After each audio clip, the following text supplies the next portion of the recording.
My new book, Who Could Ever Love You, came out a couple of weeks ago, and I've been on a bit of a book tour, which includes doing a lot of media.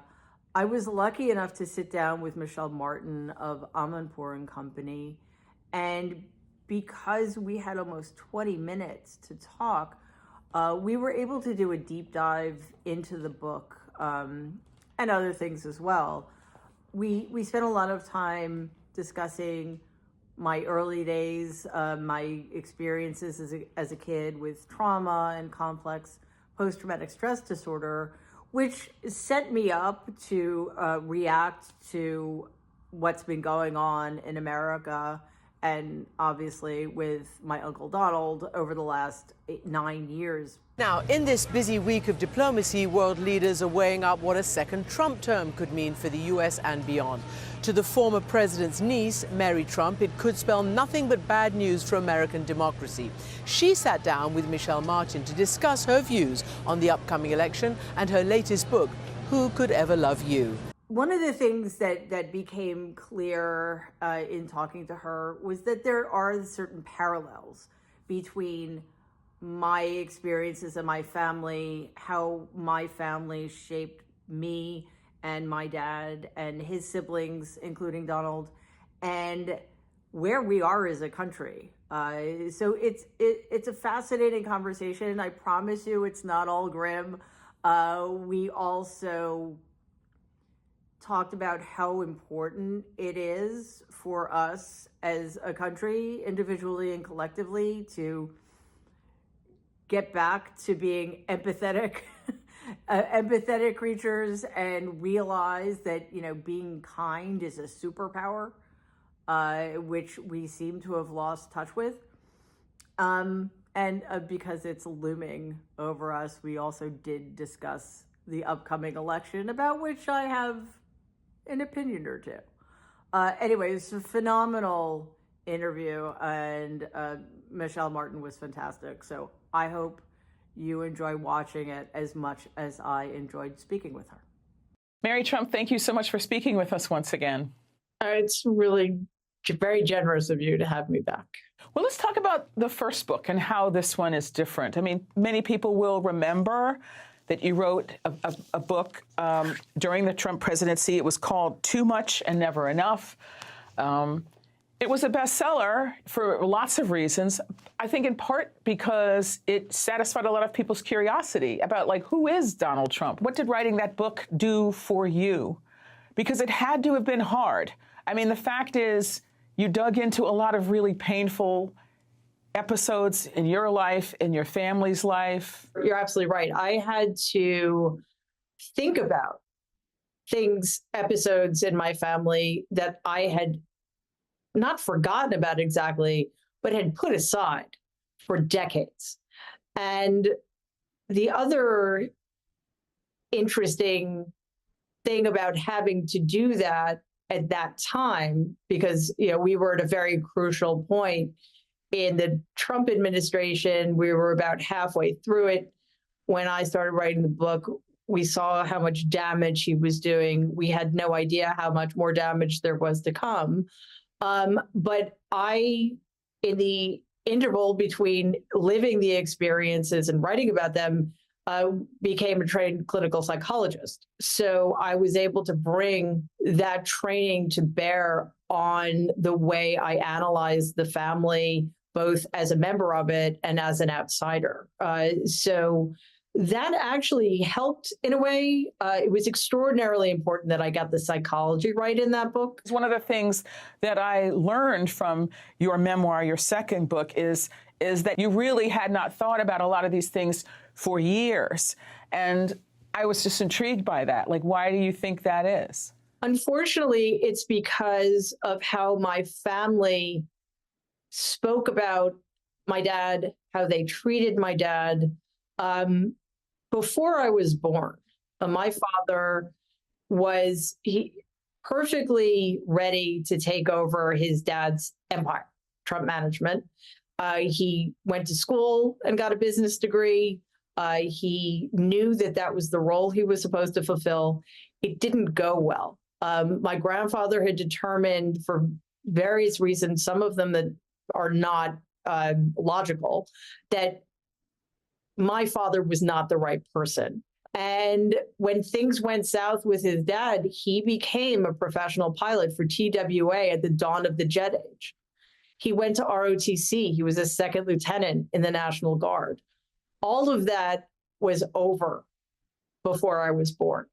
So I never knew that version of Freddie Trump. The man I knew was the man who had been completely dismantled by his father, who was, in family parlance, the alcoholic loser, who did not deserve respect or attention.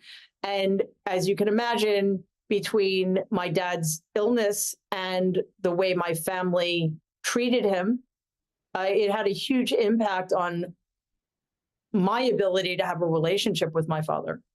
And then he died when I was 16. So we were never really able to establish a relationship that could survive that at all. So why did you write this book? It's very complicated. Part of it has to do with the struggles I've been having since 2016. I went into lockdown on November 9th, 2016, well before COVID. I became very isolated. I took it extremely personally. I watched with horror and helplessly as Donald, dismantled my country and caused great harm to many, many people. And the first book actually did help me get out of that. I had agency again. I felt like I had a role, which was a completely unexpected one. I mean, my life took a bizarre turn in 2020. But then a couple of years later, I found that COVID, people were emerging from COVID. I wasn't. I was still isolating. I just felt like I had been completely altered by the experiences of the previous 4 years. And I could not take advantage of all of the opportunities that were presenting themselves to me. And I couldn't figure out why. And I realized that it's because I hadn't finished doing the work. I have complex post-traumatic stress disorder from trauma that occurred when I was a child, that I write about. And now you can't cure PTSD, but you can manage it and mitigate it. I'd never done enough work in order to be able to do that. So the trauma started piling up. And there was so much that was traumatizing about the 4 years Donald was in office. And I couldn't get back on my feet. And I realized in the fall of 2023 that I was essentially killing myself by continuing to isolate. There's a lot of self-loathing wrapped up in my trauma. And I just couldn't see my way through. So I thought it was really important that I tell that story so I could pick up the thread and follow it to a place that's hopefully better than the place I was in.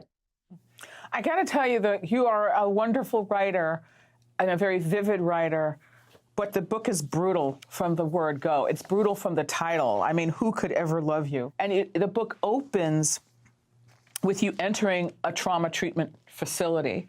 I'm just wondering, why you opened there and what the process of writing this book was for you. It was important for me to locate myself in the present, or in the last 6 years, I guess, when the book opened.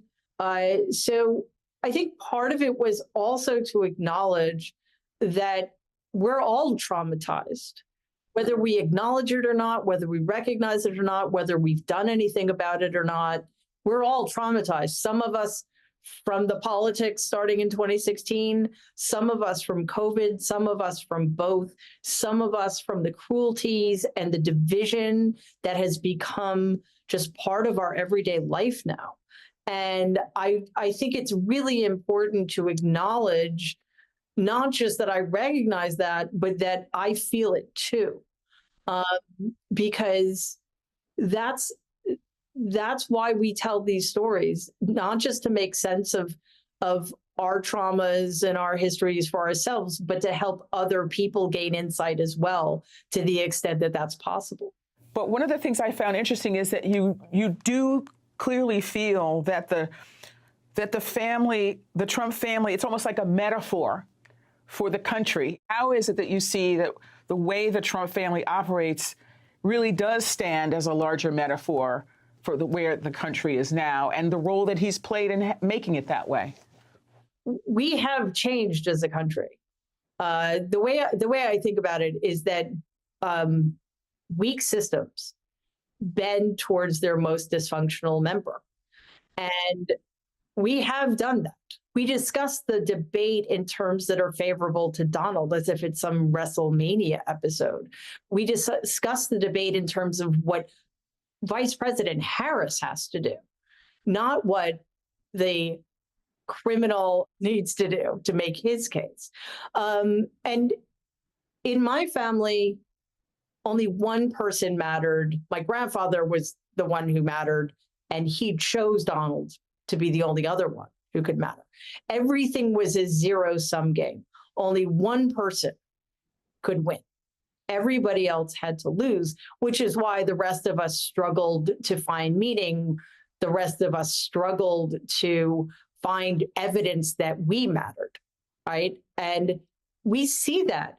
Cruelty was a currency in my family. Kindness was considered weakness. That's where we are now. If you want to be successful, we're told you need to be tough and cruel and unyielding. And if you're kind, then you don't measure up. But that is where we are as a country. And we need to fight against that, I think. And so far, we haven't succeeded. But sort of looping back to the larger mission of this book. So what do you want us to draw from this? How do you want us to receive this? Donald Trump, by virtue of the family he came from, by virtue of the fact that he was raised in a particular way by one person, again, who was a sociopath, and my grandfather, and my grandmother, who was also deeply, deeply troubled person. Donald is an irreparably broken person. He has never done the work. This is not somebody who will get better. He will only get worse. We've seen it happening before our eyes. So it's not like he did some questionable things in his younger days and has made reparations. No, he has no insight into himself. And again, we've seen this in how he's governed. We see this in how he's campaigning. It's very clear that the rhetoric is getting more charged. It's getting more violent. The number of people and the kinds of people he's attacking continue to increase. And we just cannot withstand this kind of dysfunction. We barely withstood it the first time around. And, for anybody thinking, well, we voted him out and everything was fine. No, it wasn't. Things are worse now in terms of our politics, than they were at the end of Donald's term. President Biden and Vice President Harris have done extraordinary work to try to get us back on our feet. But this race is essentially tied right now. That to me is a sign that we have a lot more work to do. And a lot of people either like what Donald is offering, which is a terrifying thought, or just don't know enough about what's really going on. You've been writing with some exasperation about your view that the legacy media, for example, is not taking seriously the incoherence of many of the former president's statements, and that you feel that a double standard is being employed, where the Democrats are being asked to sort of be coherent and have coherent policies and to, adhere to kind of norms, but that he is not. And could you say more about that? The push to normalize Donald is breathtaking. And more recently, especially in light of, as you mentioned, the focus the laser focus on President Biden's age and mental acuity. The lack of that on now that Donald is the oldest person ever to run for the presidency is pretty shocking, especially given the fact that much of the time Donald makes no sense at all. So it's as if the legacy media has decided that its job is not to report what he's saying, but to translate it for us. The problem is twofold. One, they're not telling us that's what they're doing. They're reporting it as if these are the things Donald is saying coherently. And secondly, they're not really translating him at all because his gibberish really is untranslatable. What they're doing is they're imbuing meaning upon his words that actually doesn't exist within those words, which is much more dangerous. And, we saw this in my family too. Like, Donald was the chosen child. He was the best, the greatest, the smartest. And none of that was in evidence. But that's what we had to buy into. We have existed since he came onto the scene and gained power in this very dark place. It feels, especially with COVID, but also with his treatment of the immigrant population, his treatment of the LGBTQ plus community, his treatment of women, that we've all been existing on this very narrow band of human experience. It's all been rage and fear and dissatisfaction. And to see the contradistinction between that and what Vice President Harris offers us, it's as if we've been in a dungeon and she's opened the door and we can be out in the sunshine again. And that's not spoken to at all. I don't want to make the book sound completely dire, because it's not. There are sort of moments of brightness, of moments of kind of revelation, which feels refreshing. Sort of at the end of it, you do, I guess the question would be, where do you end up? Where are you now? It's still a work in progress, but I do hope it ends at a place of hope, with the understanding that there is still a lot of work to do. I feel that part of the, again, impetus for writing this book was that I was so stuck, and I had opportunities handed to me because of the first book that I wasn't able to take advantage of because I was so broken.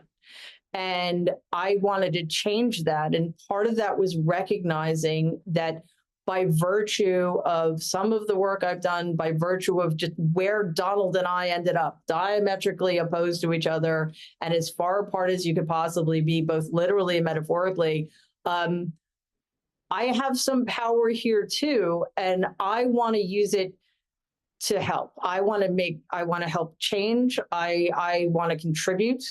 And that can be scary. But it's also a privilege. Well, it is interesting because I will say, like I said at the beginning, that that your expertise, your both professional expertise and your familial relationship became public at a time when people really kind of wanted to understand, like, what's going on here. What do you hope your contribution will be going forward? Assuming we get through this election in a way that keeps us intact and keeps our democracy intact, I want to be part of a project that strengthens democracy so that we don't ever have to fight this fight again. Feels like we've been fighting this rearguard action against encroaching fascism for years now, and it weakens us. There's attrition. It leaves us vulnerable. So we need to strengthen democracy. Actually, I don't think America's ever been a true democracy. We need to make it one.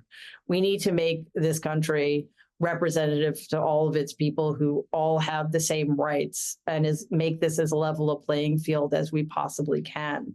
But sort of more immediately, I really hope to be part of the conversation that makes people feel that being a fully realized human being, being the kind of country that I think most of us want this country to be, we need to believe that kindness is a strength. We need to believe that empathy is the thing that unites us, is the thing that makes us better.